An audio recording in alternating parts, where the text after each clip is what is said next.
So hello guys, welcome to my channel. So आज हम जानेंगे चाइना के बारे में कि कैसे चाइना प्रिजनर ऑफ ज्योग्राफी है, कैसे उसकी ज्योग्राफी उसके लिए वरदान और श्राप की तरह काम करती है। सो जानते हैं पूरे वीडियो में। सो हमारे आर्क राइवल की कुछ अच्छी बातों के बारे में भी जान लेते हैं। सो शुरुआत करते हैं उसके नॉर्थ की तरफ से। चाइना के नॉर्थ में आते हैं एक तो मंगोलिया और एक रशिया। तो मंगोलिया जो है वो रशिया को सेपरेट करता है चाइना से। ये एक चाइना का बहुत ही बड़ा एडवांटेज है, because Mongolia as a buffer state काम करता है रशिया और चाइना के बीच में।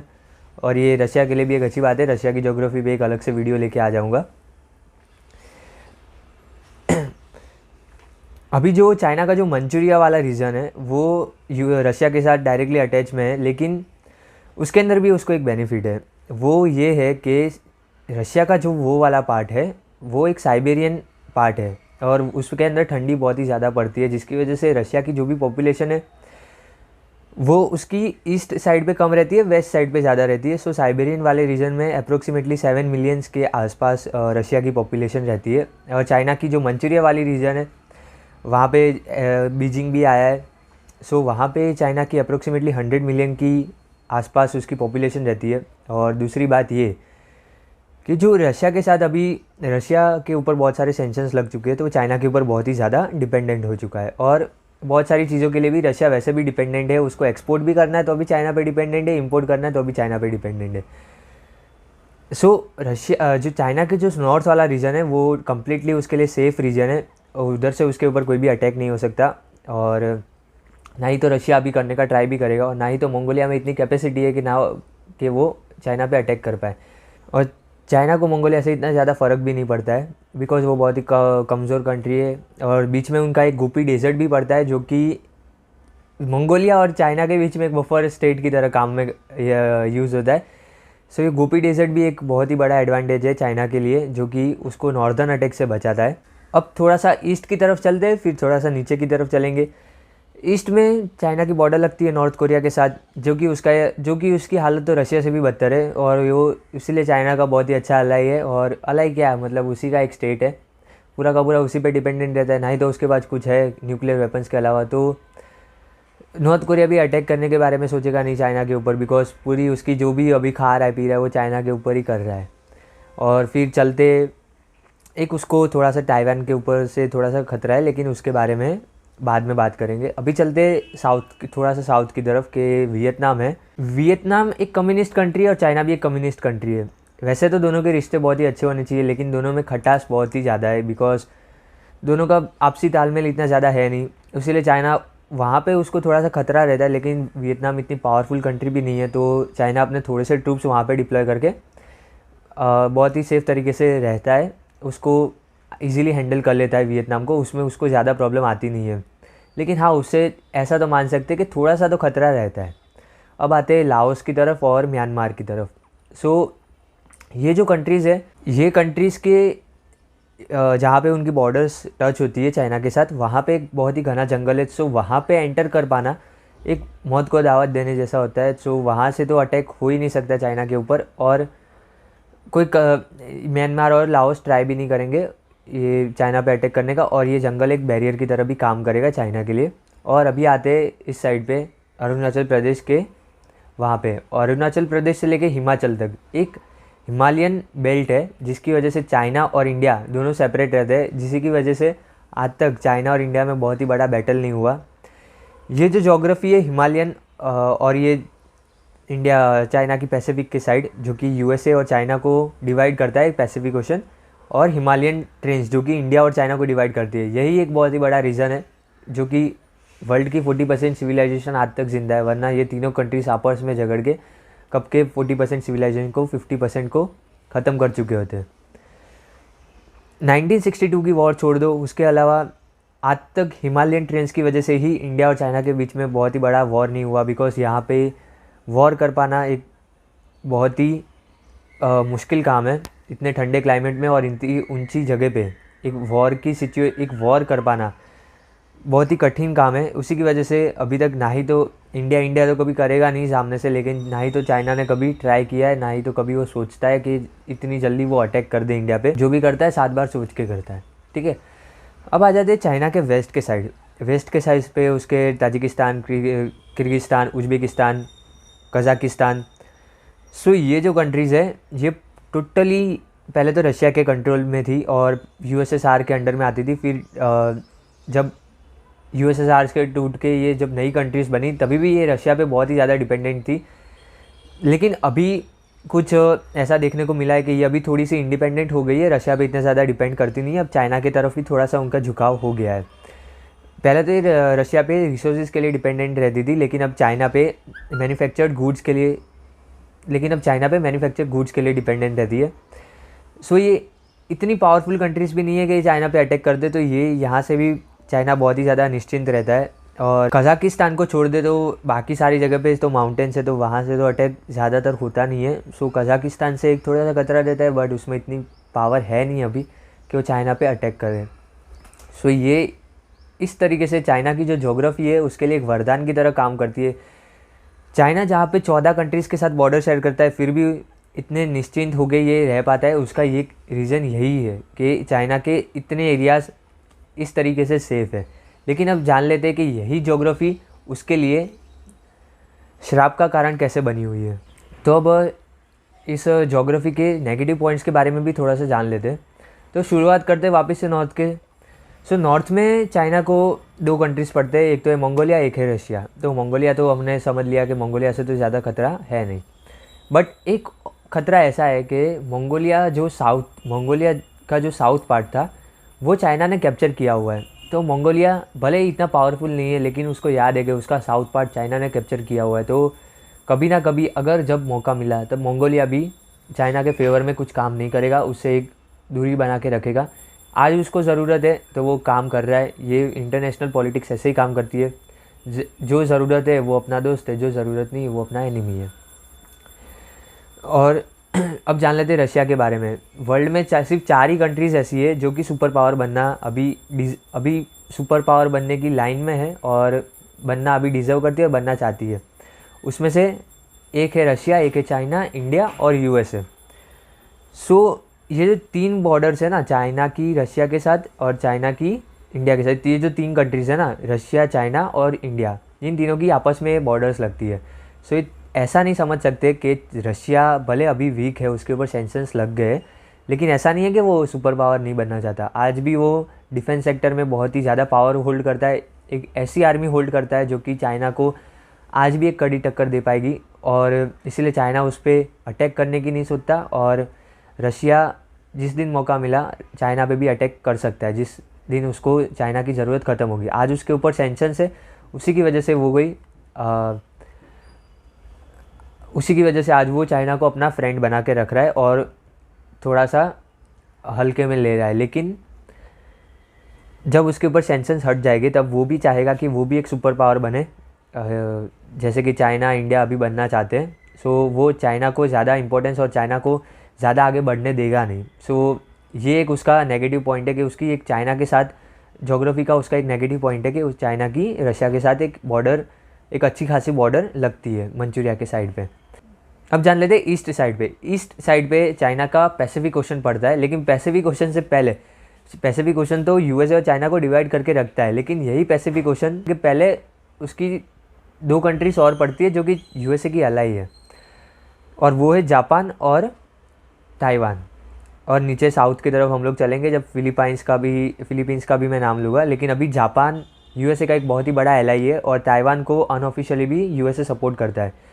ये जापान का जो भी पार्ट है, जो कि यूएसए का एक अलाई है और वो चाइना के बहुत ही करीब पड़ता है। और बेसिकली मेन बात ये है कि चाइना की कैपिटल बीजिंग से ये जापान बहुत ही ज़्यादा करीब है। और चाइना की जो बहुत बड़ी कोस्ट लाइन है वो ऐसे तो बहुत सारी कंट्रीज़ के लिए वरदान का काम करती है, लेकिन चाइना के लिए एक श्राप का कारण बन चुकी है। क्योंकि चाइना इतनी बड़ी उसकी कोस्ट लाइन को कभी प्रोटेक्ट ही नहीं कर पाया। इस कोस्ट लाइन के थ्रू बहुत सारे इन्वेडर्स ने बहुत बार अटैक किया है। बेसिकली जापान ने ही 5 बार अटैक किया था, जिसके अंदर चाइना को बहुत ही बड़ी मुँह की खानी पड़ी थी। सो एक पास्ट रहा है जिसके अंदर चाइना को उसी की कोस्ट लाइन की वजह से एक बहुत ही बड़ा नेगेटिव सेटबैक झेलने को मिला था। जैसे कि जापान ने फर्स्ट सीनो जापानीज़ वॉर 1894 से 1895, सेकेंड सीनो जापानीज़ वॉर 1937 से 1945, बैटल ऑफ शंघाई 1937 में, बैटल ऑफ वुहांग हो 1938, या फिर फॉल ऑफ नानजिंग हो 1937। इन सारी वॉर्स के अंदर जापान ने वही कोस्ट लाइन पर अटैक किया था, जो कि चाइना की जो अभी कोस्ट लाइन है उसी कोस्ट लाइन से चाइना के ऊपर अटैक किया था और चाइना को कैप्चर भी कर लिया था। सो ये कोस्ट लाइन चाइना के लिए नेगेटिव पॉइंट बन के उभरा था उसके पास्ट में, लेकिन अभी उसी की वजह से उसको एक बहुत ही बड़ी फ्लीट तैयार करनी पड़ी है, उसी की वजह से उसको एक बहुत ही बड़ी नेवी तैयार करनी पड़ी है उसकी कोस्ट लाइन को सुरक्षित रखने के लिए। अब नीचे जान लेते हैं ताइवान। चाइना चाहता है कि ताइवान पे उसका कैप्चर हो जाए। इसका मेन रीज़न यही है कि अगर वो ताइवान को कैप्चर कर लेता है तो सेमीकंडक्टर्स में तो उसकी महारत हो ही जाएगी। सेमीकंडक्टर्स के ऊपर अगर आपको वीडियो चाहिए मेरे को बोल देना, मैं एक वीडियो लेके आ जाऊँगा कि ताइवान कैसे सुपर पावर बना सेमीकंडक्टर्स के अंदर। लेकिन एक तो उसको वो फैक्ट्री तो चाहिए ही चाहिए, मैन्युफैक्चर तो चाहिए ही चाहिए सेमीकंडक्टर्स का। लेकिन एक और बात है ताइवान की ज्योग्राफी। अगर ताइवान को जो भी यूएसए के अलाई है वो एक बॉर्डर बना के रख देते, जापान, ताइवान और फिलीपींस एक बॉर्डर बना के रख देते, जिससे कि वो पैसिफिक ओशन में इतनी जल्दी एंटर नहीं कर पाता। ये तीनों के तीनों यूएसए के अलाई है। सो ये चाहता है कि ताइवान पे कैप्चर कर ले, जिसकी वजह से उसकी ज्योग्राफी ऐसी हो जाए कि वो ज़्यादा वाटर रिसोर्सेज को अवेल कर पाए और पैसिफिक ओशन में भी जल्दी से जा पाए और एक ऐसी क्रिटिकल लोकेशन होल्ड कर पाए जिससे कि वो जापान पे और फिलीपींस पे डायरेक्टली अपना प्रभाव डाल सके। बेसिकली जापान और ताइवान के बीच में एक 200 टाइनी आइलैंड्स की चेन है, जिसकी वजह से चाइना डायरेक्टली इधर एंटर नहीं कर पाता है। सो ताइवान पे कब्जा, मतलब वो 200 आइलैंड्स पे कब्जा। जापान के पास अभी इतनी पावर नहीं है कि वो चाइना को रोक पाए, इसीलिए चाइना अभी ताइवान पे फोकस कर रहा है और यूएसए जापान और ताइवान और फिलीपींस पे फोकस कर रहा है पूरे चाइना को रोकने के लिए। अब चलते हैं फिलीपाइंस की तरफ।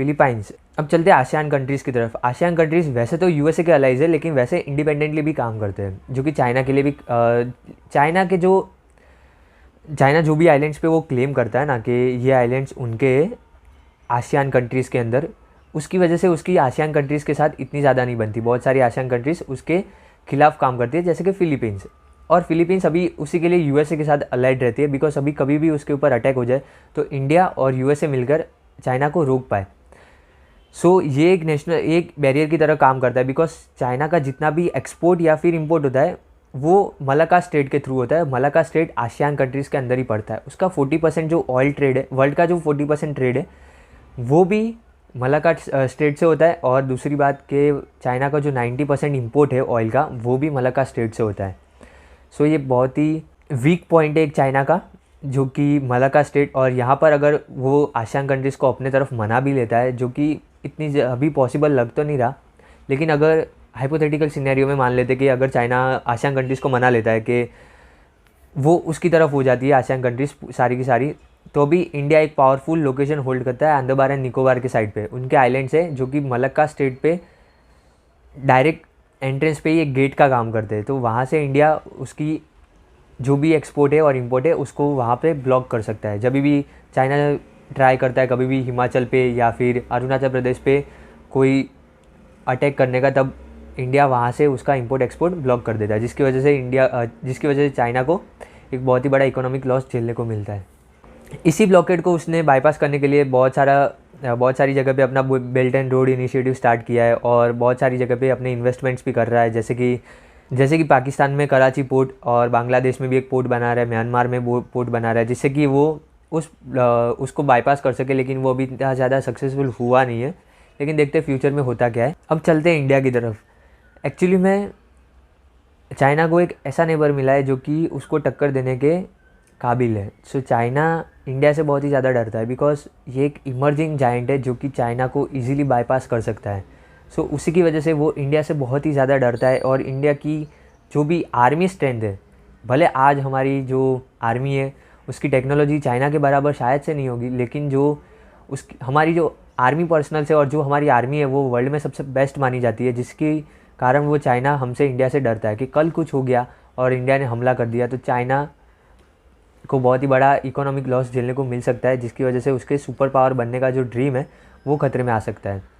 वैसे तो उसको अपने वेस्ट के साइड से ज़्यादा तो खतरा है नहीं, लेकिन अभी भी ये मान सकते हैं कि जो भी सेंट्रल एशियन कंट्रीज़ है जैसे कि कजाकिस्तान, उज़्बेकिस्तान, किर्गिस्तान, ताजिकिस्तान, वो सारे के सारे आज भी रशिया के अलाइज़ है। और रशिया कभी भी नहीं चाहेगा कि चाइना सुपर पावर बने, बिकॉज रशिया खुद चाहता है कि वो खुद सुपर पावर बने। और अब जान लेते चाइना की दूसरी इनसिक्योरिटीज़ के बारे में। सबसे बड़ी जो चाइना की इनसिक्योरिटी है वो है उसका मिनरल्स पे डिपेंडेंट होना, जो कि मैंने आपको बता दिया, जो कि उसके मलाका स्टेट्स या फिर रशिया से होकर आते हैं और कहीं से तो रास्ता है नहीं। सो एक बहुत ही बड़ी डिपेंडेंसी वो है। अगर रिसोर्सेज ही नहीं होंगे तो वो मैन्युफैक्चर क्या करेगा, मैन्युफैक्चर नहीं करेगा तो एक्सपोर्ट क्या करेगा। सो ये उसकी एक सबसे बड़ी कमज़ोरी है। लेकिन एक दूसरी कमज़ोरी है वो है वाटर रिसोर्सेज, नेचुरल रिसोर्सेज में मैं पेट्रोलियम्स और कोल्स की बात कर रहा था। लेकिन अब बात करते हैं वाटर रिसोर्सेज की। वाटर रिसोर्सेज में चाइना का पास्ट रहा है कि ये उसकी सबसे बड़ी इनसिक्योरिटी है, बिकॉज चाइना की जो भी प्रोडक्शन है, जो भी फार्मिंग प्रोडक्शन जो भी वो प्रोड्यूस करता है, वो सारा का सारा अपनी येलो रिवर पे डिपेंडेंट रहता है। चाइना में जो वाटर रिसोर्स स्कैर्सिटी है वो बहुत ही ज़्यादा है, बिकॉज वो अपने एग्रीकल्चर प्रोडक्शन के लिए येलो रिवर और यांगजे रिवर, दो रिवर्स पे ही वो बहुत ही ज़्यादा डिपेंडेंट रहता है। और देखोगे तो आपके जो चाइना की जो बहुत ही ज़्यादा पॉपुलेशन है वो इन दो रिवर्स के आसपास ही आपको मिलेगी। सो उसकी वजह से, इस स्कैर्सिटी की वजह से ही उसने, इस इनसिक्योरिटी की वजह से ही उसने तिब्बत पे भी हमला किया था और तिब्बत को कब्जा लिया था। ये चाइना की एक बहुत ही बड़ी स्कैर्सिटी थी और चाइना ये नहीं चाहता था कि तिब्बत इंडिया के पास चला जाए, उससे पहले ये चाहता था कि तिब्बत इंडिया के पास चला जाए उससे पहले वो चाइना के पास आ जाए। सो इसीलिए उसने तिब्बत पे भी बहुत ही जल्दी हमला कर दिया था और तिब्बत को कब्जा लिया था। वैसे इंडिया कभी तिब्बत पे हमला तो नहीं करता, लेकिन एक पास था और उस टाइम पे भी तिब्बत इंडिया की तरफ ज़्यादा झुकाव रखता था, जिसकी वजह से ये नहीं चाहता था चाइना कि इंडिया तिब्बत पर बहुत ही बड़ा इन्फ्लुएंस रखे और तिब्बत पूरा का पूरा इंडिया के पास चला जाए।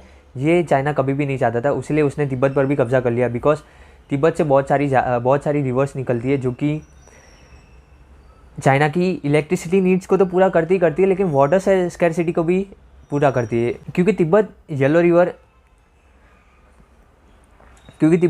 रिवर, यांगजे रिवर और मेकोंग रिवर का बहुत ही बड़ा ओरिजिनेटिंग पॉइंट है। लेकिन अब आपका सवाल ये होगा कि जो स्कैर्सिटी की प्रॉब्लम ही थी चाइना को, तो अभी वो इंडिया के अरुणाचल प्रदेश को अपना क्यों बताता है? बिकॉज उसका एक मेन पॉइंट है, ये भी वही है, वाटर स्कैर्सिटी। एक्चुअली में होता क्या है कि जो यांगजे रिवर है, जो कि तिब्बत में से निकलती है, जिसको हम लोग ब्रह्मपुत्र कहते हैं, उसका 60 to 70% जो भी वाटर है वो अरुणाचल प्रदेश में जाता है और बाकी सारा तिब्बत में रह जाता है। तिब्बत से ओरिजिनेट तो होती है, लेकिन वहाँ पर इतना ज़्यादा वाटर जमा नहीं हो पाता जितना कि अरुणाचल प्रदेश में होता है।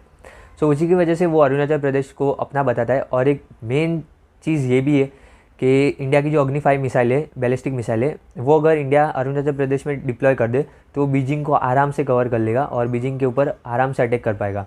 सो इसीलिए वो अरुणाचल प्रदेश को अपना पार्ट बताता है। सो इसी की वजह से चाइना की ज्योग्राफी एक तरीके से उसके लिए वरदान का काम तो करती ही है, लेकिन एक तरीके से उसके लिए एक बहुत सारे नेगेटिव पॉइंट्स भी रखती है। इसी की वजह से चाइना, जो कि इतना एग्रेसिव नेचर वाला कंट्री है, आज तक शांत बैठा हुआ है। सो बेसिकली ये थी पूरी की पूरी कहानी। और चाइना के जो इंटरनल इनसिक्योरिटी है उसके बारे में भी अगर आपको वीडियो चाहिए तो आप मेरे को बोलना, मैं पूरी डिटेल में उसके लिए वीडियो लेके आ जाऊँगा। सो उसके अंदर हम लोग पूरी बात कर लेंगे, बिकॉज ये एक अलग टॉपिक हो जाएगा कि जो उसने चाइना पे कब्जा करके, जो उसने तिब्बत पे कब्जा करके रखा है, और उइगुर मुसलमान्स का जो टॉपिक है, मंचूरिया है और यूनान प्रोविंस है, ये सारे जो भी इंटरनल उसकी एक बहुत ही बड़ी इनसिक्योरिटी है। बिकॉज वहाँ पे डेमोक्रेसी नहीं है, डिक्टेटरशिप है। तो इंटरनल इनसिक्योरिटी तो रहती है, लेकिन बाहर नहीं आ पाती। सो वो आप मेरे को बोलना, उसके ऊपर एक डिटेल टॉपिक लेके आ जाऊँगा। लेकिन ये थी पूरी कहानी चाइना की ज्योग्राफी के बारे में कि कैसे चाइना के लिए वो पॉजिटिव है और किस तरीके से वो नेगेटिव है। सो अब मिलते हैं नेक्स्ट वीडियो में, तब तक के लिए बाय बाय, थैंक यू।